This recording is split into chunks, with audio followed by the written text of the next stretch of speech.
Hi, today we're going to unbox the Y21 from Vivo. We're going to have a look what's inside the box, then the specs, then a bit of gaming performance, and at the end I will give you my conclusions, and I will let you know if the Y21 from Vivo is going to replace my iPhone 12 Pro Max for gaming. Grab your cuppa, find the comfy seat, let's do this. This video came about when I came to the realization that I can't always use my iPhone 12 Pro Max as a gaming device, at least not all the time, because I should be using it as a phone first.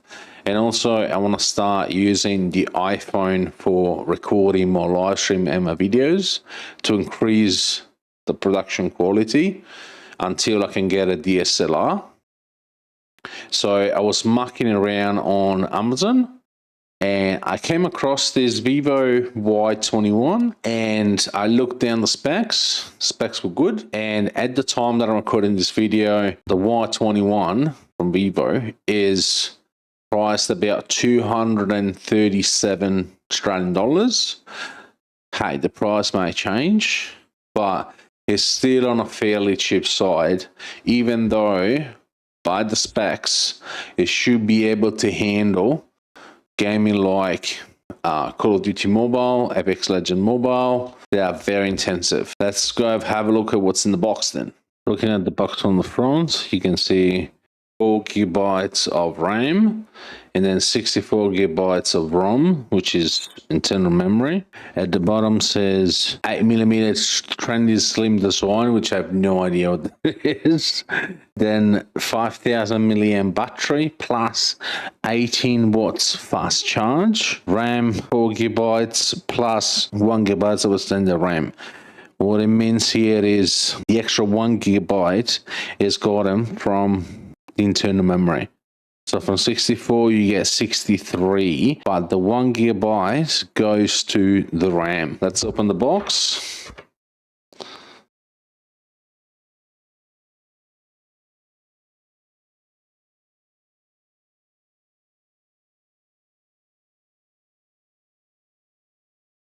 Unboxing experience, it's all right.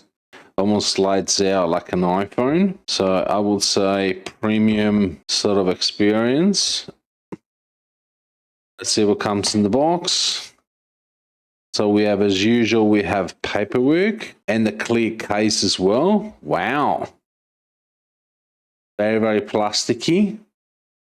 Very, very plasticky, but still pretty good. And it's got fingerprints already. I don't know if you can see it. But yeah, not the best, but it's a nice touch that includes it. Paperwork and the empty box. And then you get your phone. Okay, your phone. And then at the bottom, you get this USB-C to USB-A. Very good on a white. And then you get the brick that doesn't even say, it should be 18 watts with the Australian plug, which is a nice touch. And then you even get the SIM-eject tool. We're not going to need it because we're only going to use it on Wi-Fi. Let's have a look at the phone itself, the main event, the phone.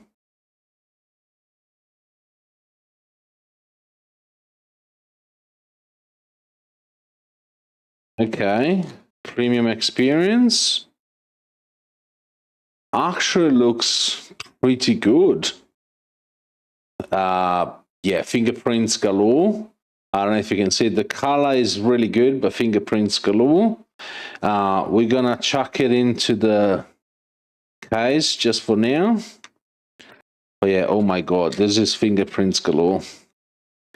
At least you know, so we'll try not to break it on the first minute. The case is very, very tight, but it was a bit hard to put on. It doesn't even, it doesn't even react. It's time.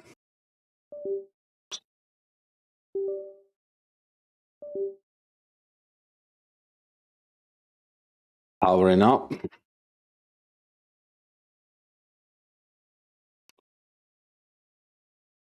Let's see. It's taken a little while to power up. Well, it was completely out of juice. In the meantime, let's look at the design. You got the camera at the top. You got a 3.5mm jack. And you got speakers at the bottom as well. And then you have another pin at the bottom, which I have no idea what that is. And then the USB-C charge. On this side, you have nothing. At the top, you have the SIM card tray. And then on this side, you have button for the volume and then the button to turn on and off. All right, so register a fingerprint. Start entering. Okay, start entering. Yep, I agree with the safety privacy.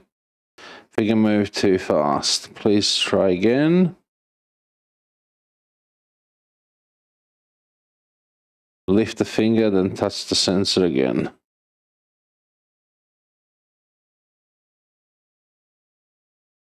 It's fairly reactive, I have to say, but it's taking forever. I haven't had the fingerprint lock in a while. Let's go to scan that area. I think the last iPhone to have a fingerprint scanning was the iPhone 8. Fingerprint added. Okay. Boom. Let's have a look. It's taking a little bit. I have read the above. I don't want to send it. Okay, so it looks pretty good, to be honest. Ooh, I see the refresh. Okay. Creative Fun Touch chip install now, because the phone comes with Fun Touch 11, which is 2 generations before the one that it's now. So hopefully we can get Fun Touch 13 installed as well. Okay. So let's go into settings. No recent items. I haven't used... It shows that I haven't used an Android phone in a little while.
Alrighty, so final thoughts for Gozed? Well, okay, so where do I start?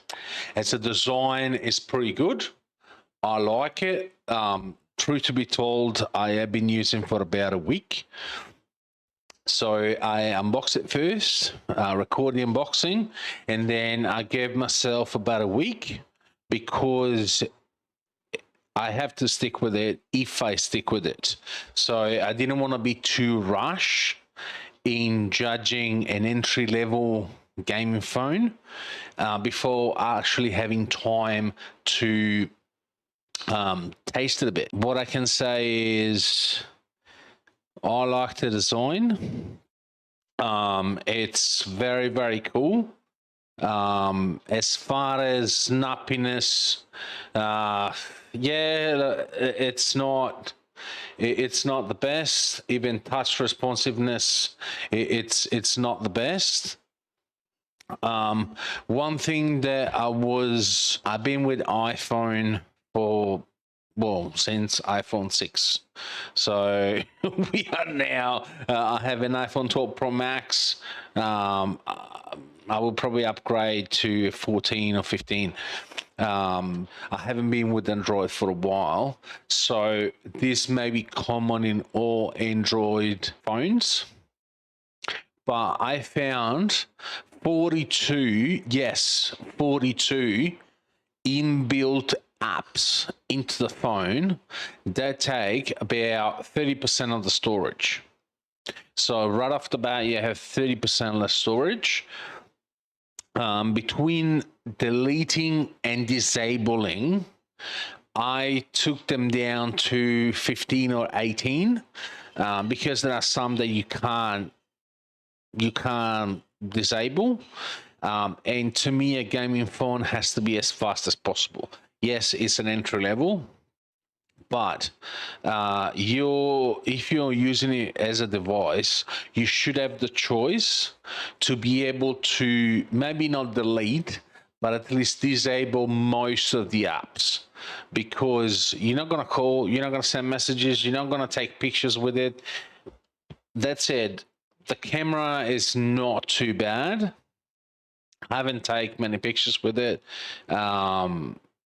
I'll show them to you on my live stream, but it's not bad, because at the end of the day, it was $240 at the time of recording when I bought it. Yes, I did bought it.